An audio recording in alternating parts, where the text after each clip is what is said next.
What is good, everybody? Welcome back to a new episode 3 I believe, of Life in Australia, Life in Sydney, Life in Australia. I'm not really sure what I've titled this yet, but today we're heading into probably the most famous spot, well, alright, it is the most famous spot in all of Sydney. The Sydney Harbour Bridge, the Sydney Opera House, Circular Quay, all that whole area. It's just an absolute mess for tourists. And as you can imagine, Sydney Harbour Bridge, one of the most iconic places to visit while you're here on your trip in Sydney. And I've only been there once. You know, I went there to like the bottom area just to walk around a couple years ago, but I've also actually climbed the bridge. You can pay about $150 and you can climb up the bridge. You're like harnessed in and everything, you're with a group and all that. So I did that with my family for my 16th birthday about 3 years ago. But apart from that, I've never actually really gone there. I drive over it every so often, a couple times, maybe a month if I'm heading into the city. But today, because I don't have a car, because I sold it to fund my travels, we're actually catching a bus in. So we're going to show you the transport system in Sydney. They have these funky little cards called Opal cards, right? I have two of them because I have an adult one and a child one. But pretty much, get my wallet back in.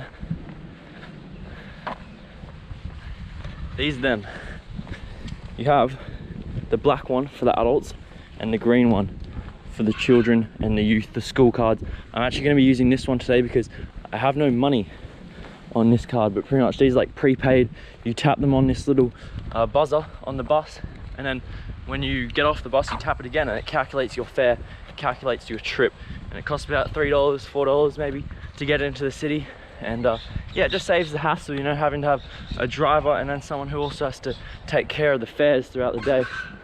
So, you know, it's easy, affordable, and just a good system, you know. That's what we want, efficiency. But we got these bad boys and we're gonna test them out. So we'll get back to you guys in a moment. All right, well, we made it to the bus stop. The actual one's over there, but that's for the buses that come this way. So the bus, it comes this way. You can check the route online. I have this app called Trip View. It sort of lets you know live updates of the buses, and it's very accurate. So when I left home about 10 minutes ago, it said 15 minutes. So I think within the next couple of minutes, it should be coming. But this is a bus stop. They have different ones. You know, you got the shelter one there that actually like protects you from rain. But then there's a ton of these ones, just little ones on the side of the road that people wait at. There's one further up there, and you'll see these all around the streets. But this specific bus that we're catching today is called, well, it's 271. It's just all numbers here. So 271, it comes from my area. It takes you into the city, and it goes past obviously all the surrounding suburbs. But that one runs about every half an hour throughout the mornings and evenings, just to get people to work and back from work. But if you want a more frequent bus, you can head up to the main road, and there's pretty much a bus like every 10 minutes. Just because public transport in Sydney, it's like a lot of people use it to transport around to work and stuff. But it honestly is such a great system. You know, it saves traffic on the roads, less cars on the roads. Like already Sydney as it is just an absolute mess when it comes to traffic. So many cars on the road, and people get road rage easily.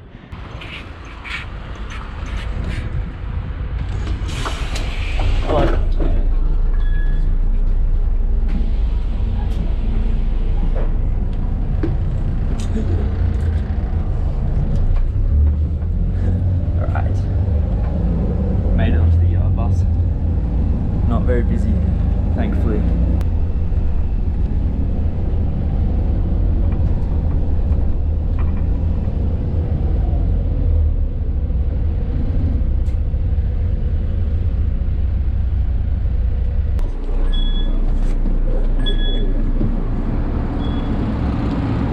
Lots of construction going on for like the past couple years, you know. Buildings constantly always going up.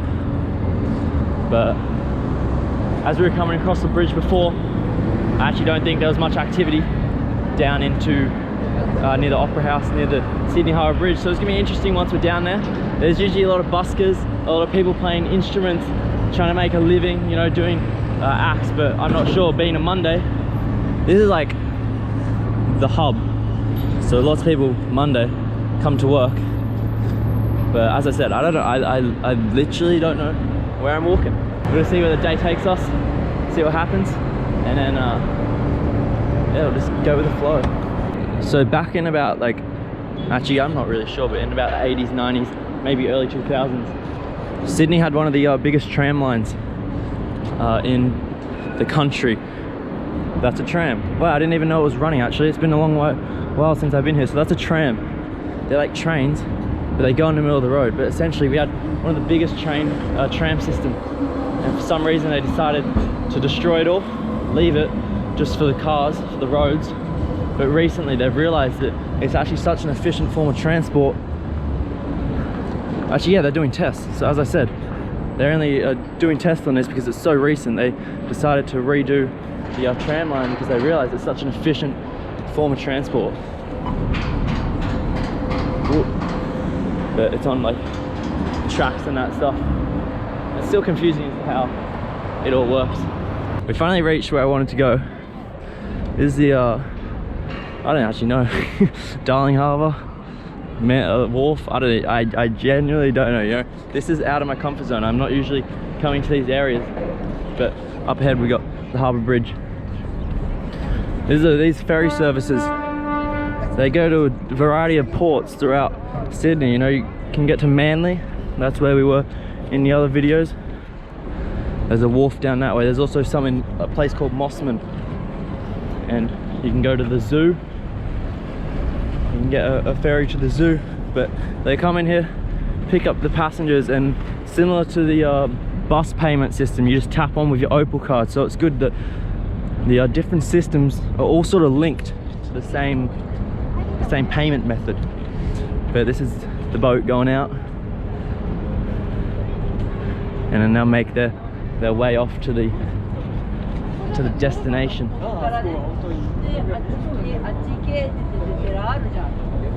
I remember coming here like almost a decade ago, back in primary school, and there's another school there that is coming here for the day.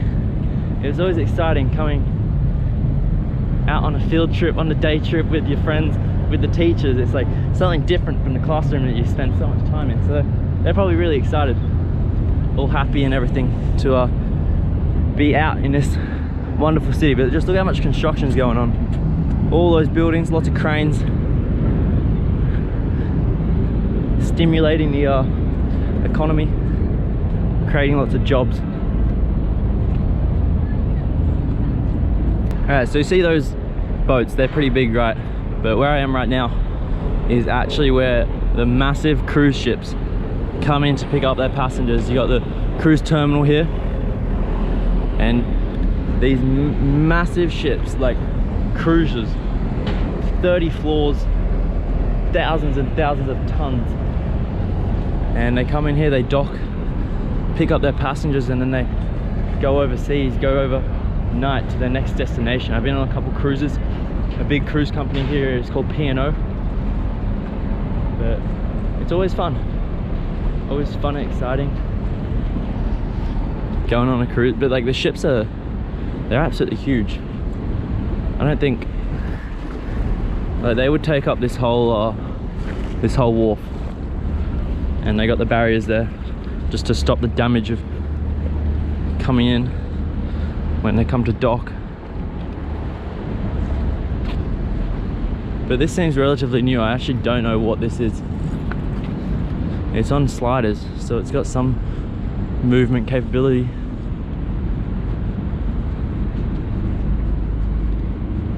Hello, excuse me. What is this? It's a gangway. What does it do? So it's, you know, the overseas passenger terminal? Yeah. So when you have cruises here, this is for the passengers to board. Just like, you know, when you... Oh, right, yeah. Because I remember I always see the docks and the massive boats and stuff, but I've like never seen this. So it like slides and stuff to like... yeah, it's like when you're at the airport and you have the thing moves, and then when you go into play, well, this is this, but for a cruise. Awesome. Yeah. Thank you so much. Have a good day.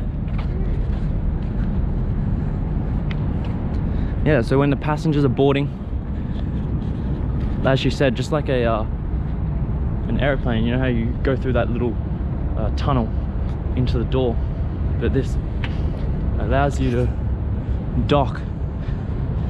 But it's cool. Am I not allowed in here? I feel just stepped over that like unconsciously. Am I even allowed in here? Who knows? This seems like a pretty dangerous place to be. I get squished at any time. But I never noticed this. I don't think I've ever walked down here. But it's good to chat to the locals. She seemed nice, you know. People in Sydney are so nice, but it's always just getting past that first little barrier, that initiating conversation. You know, people aren't really willing, as willing to talk as I've noticed across the world. But once you get past that stage, then they're so nice. And like, realistically, if you say hello to someone, they're not gonna just ignore you. 12 seconds later. Hey mate, how are you? I don't know if I was not hearing things, but I don't think he said hello back, so maybe that statement I said previously is actually not correct. I'm gonna talk to this guy because he seems like the one that's in charge of this car. Hello. What is this for? I saw someone holding up a trophy, so it's, oh, for the Melbourne Cup. Melbourne Cup. Ah. Can you win that car? Or that's just for show? You can hold the cup. I can hold the cup? Yep. Awesome. Oh, I gotta wear gloves. Just wear gloves. Is that the real one? Yes. Yep. The real Melbourne Cup? Yeah. Wow.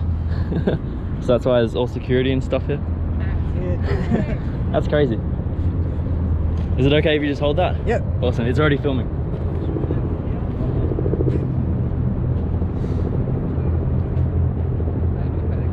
Wow. Awesome. That's cool. What are you guys out here for? Just promoting it and that? Yeah, just Yep. promoting it, taking the cup around the country. Where have you been before? All over. The Gold Coast. Gold Coast. Melbourne. Melbourne. That's awesome. What date is it? First Tuesday of First Tuesday of November, so it's a couple month, yeah. We're coming up soon though. Yeah. Alright, awesome. Thank you for your time. Have a great day. They got lots of photography equipment there as well. That's cool. The Melbourne Cup is one of the biggest horse races in the world, guys. So that's actually a pretty big deal. The fact that I just held the actual cup, like, and they're not even promoting it, you know? I'm like, people are fanatic over that stuff. It happens once a year, the Melbourne Cup, all these horses race. But wow, that's actually like mind-blowing that I just got to hold that. That's pretty cool. Hello. This seems like a pretty expensive hotel to stay at. Security guards, and he looked very scary. He had the earpiece in, but I'm sure he's nice. He's just doing his job. And I mean, walking around with a camera definitely raises some security alerts, you know. So thankfully he didn't tackle me or anything of that nature.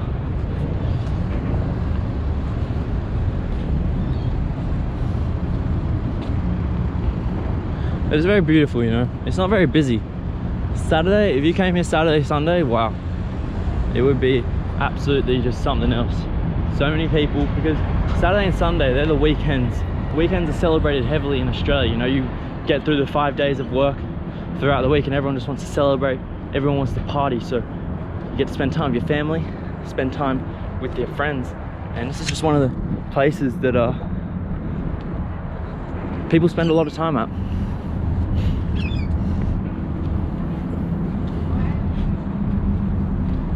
But there we have it, y'all.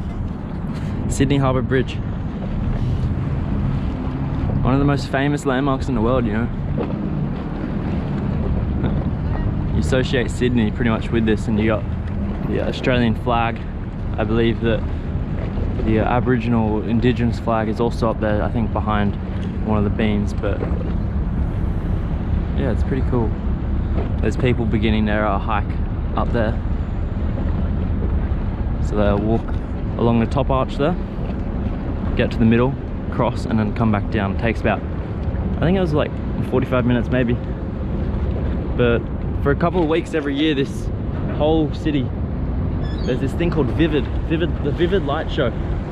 And it's a light show, you know, you have lasers pointing across the whole city. The Opera House lights up in different formations, different kinds of colors, different emblems, and all these buildings also get light up. But I was up there when that Vivid was on, and it was absolutely spectacular. You know, you get the best seat in the house. You're on top of the world, and you get to see all these light shows. So it's pretty cool. It was a great experience.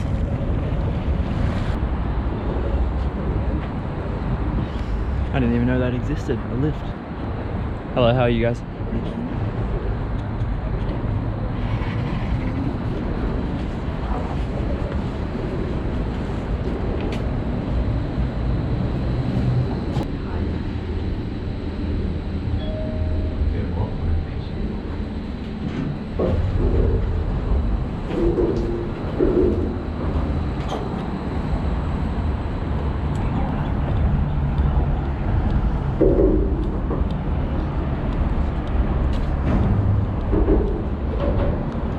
That's pretty cool. You can have lifts just like in public areas to take you up, because I think people with like wheelchairs, elderly people who can't walk up lots of stairs, they struggle to get here. So I think that was newly implemented into this structure. There should be one maybe on the other side, but this is where the walk begins, guys. So we got some, you won't be able to see now, but some cars on the other side there. I can hear them pretty loudly. But we make our way, and you'll notice along the whole way that there are a lot of security guards, a lot of people making sure that everyone's safe.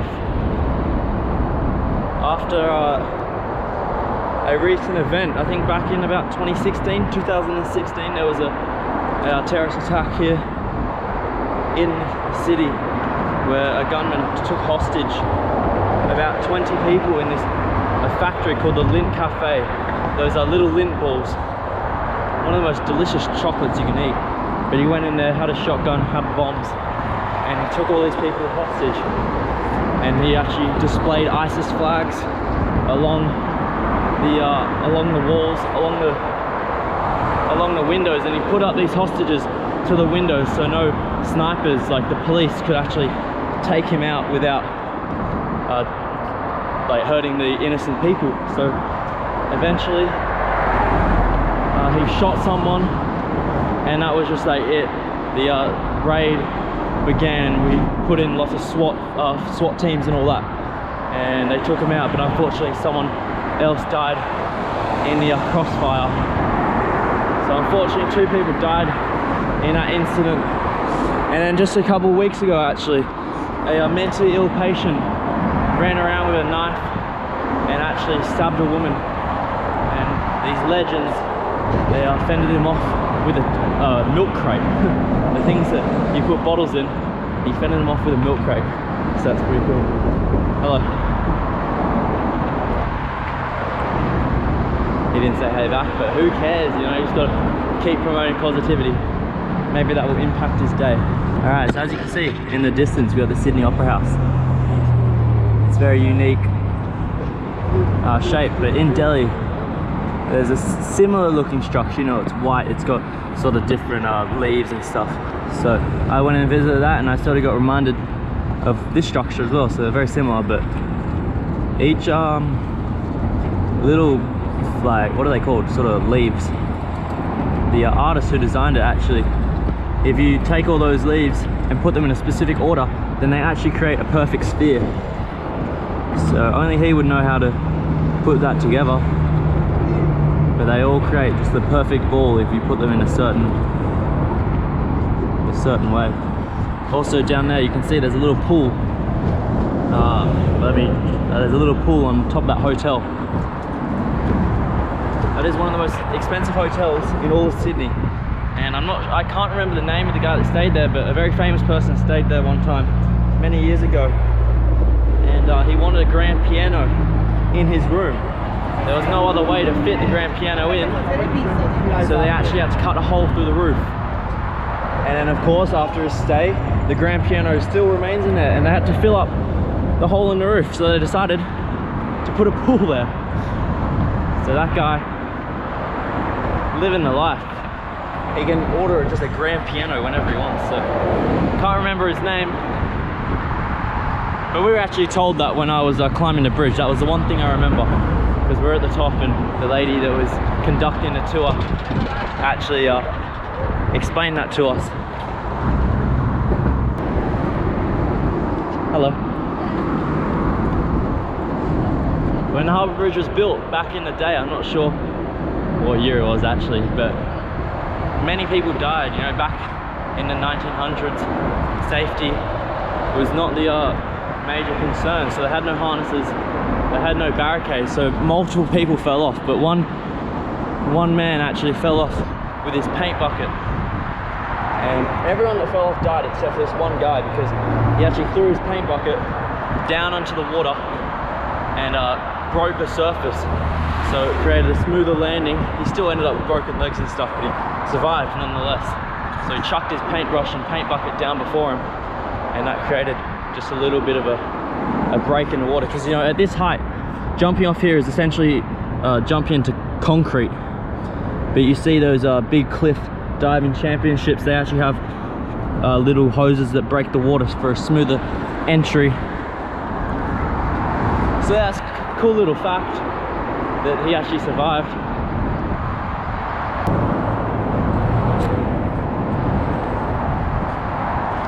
There are actually strict fines and even prison time to climb this bridge without authorization. You know, the only way you can climb this is through that tour that I explained earlier, where you climb up with a guide and everything. But on multiple occasions throughout the years, people have climbed this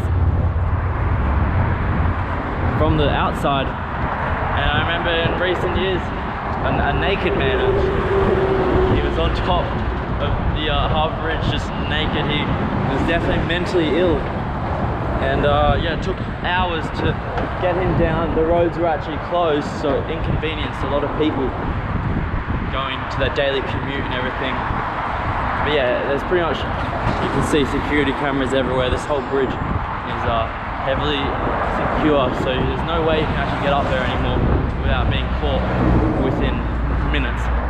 So I remember back in the day, my dad, he told me that he actually, this is 40 years ago, he actually climbed through the tunnels, and he was up on the bridge climbing through the tunnels, through the little cavities, and they were chasing him and he hid in there, and then eventually he got out.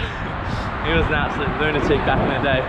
But since then, there's just been so much stricter penalties imposed to those people that do break the law. I was just sitting down there having some lunch, and I saw literally like 5 people hop out of cars with massive cameras. They're setting up some audio equipment now, so someone important must be here. So we're gonna see what the fuzz is all about. There's some security guards here, so maybe, no. So these are some pretty big brands: Channel 7, Sky News, lots of other big brands.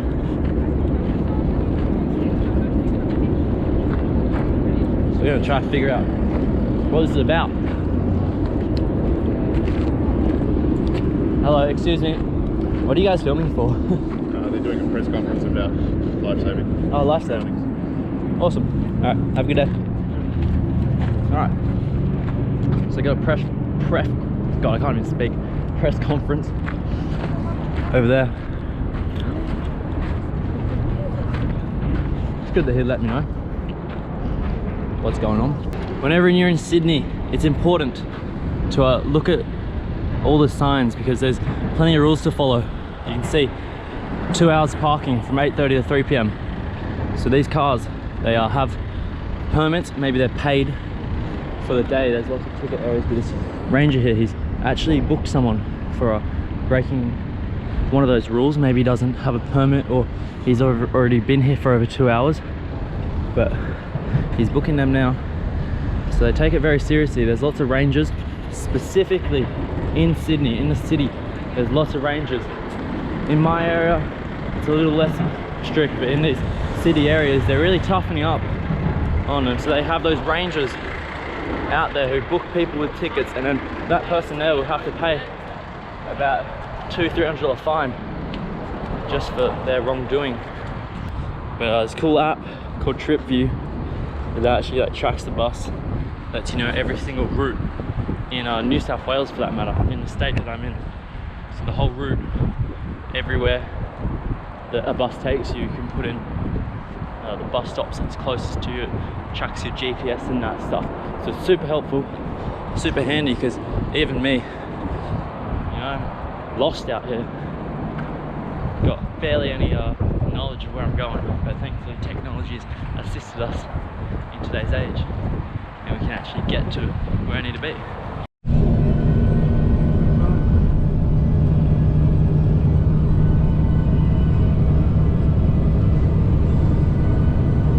Alright, we finished up in the city. It's actually like cool, like knowing that like 20 minutes away there's all those awesome things, and it's crazy to think that people come across the world just to see that. But like this whole time I've lived like 20-30 minutes away. But it's good to just see some of the natural beauty, some of the architecture that like my own country has to offer, and show that to you guys as well. But yeah, I've caught the bus back. Now I'm just walking down my street back to my home. That's actually my friend's house. He's getting a second roof, well, not a second roof, a second floor done on top. So they've been doing some construction lately. Let's see what's going on. I haven't been to his house for ages. They used to have like a trampoline and stuff. But yeah, they're getting some stuff done out there. But that was super cool. Thank you for watching the video, everybody. Hope you enjoyed, chase your dreams, and have a great day.